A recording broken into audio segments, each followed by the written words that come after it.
I've come to the conclusion that you probably need about 50, 60 major initiatives globally to align the right groups of people around, which are never more than 20, 30, to get to what Gladwell calls this tipping point, you see? So don't try to boil the ocean and solve everything, but in your area, obviously related to your business, that's very important. Don't try to solve everything because you won't sleep at night, but in your areas of business, try to find that tipping point. And increasingly, we're able to do that, I think, with some of these coalitions, be it the Global Consumer Goods Forum, the World Business Council for Sustainable Development, the Global Consumer Goods Forum, which is the 50 biggest manufacturers and the 50 biggest retailers. People like Tesco would be in there, or Walmart, but also people like Nestle or Kraft or the former Kraft.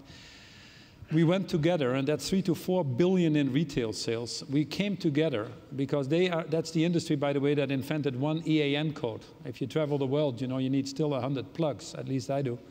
But there's one EAN code. Why do we have one standard on how we measure packaging in the supply chain, how we measure sustainability in its broadest sense, the terminology, because people are outright confused. That's the purpose of it. We made this commitment on deforestation. So create these coalitions where you can provide this comfort zone.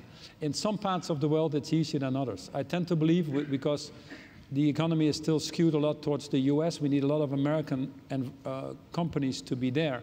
But you find very few American companies signing up to the Global Compact, etc.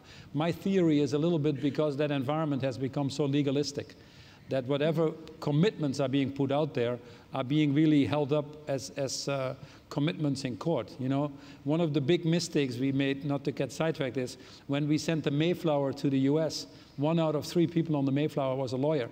And they figured out how to multiply faster than the rest. And it came from the time that you had to do the land rights. You know, the first thing that the Brits figured out was how do we divide the land and the land titles, etc. And that has created an environment that is poisonous, in my opinion. So how do we create that confidence once more, pull these people in, protection, and create these coalitions around very specific projects? The business community doesn't want to talk about these abstract issues of how do we solve the world and how do we all love each other and create the next Woodstock. The business community wants to have very simply, how do we solve illegal deforestation? How do we solve the food security?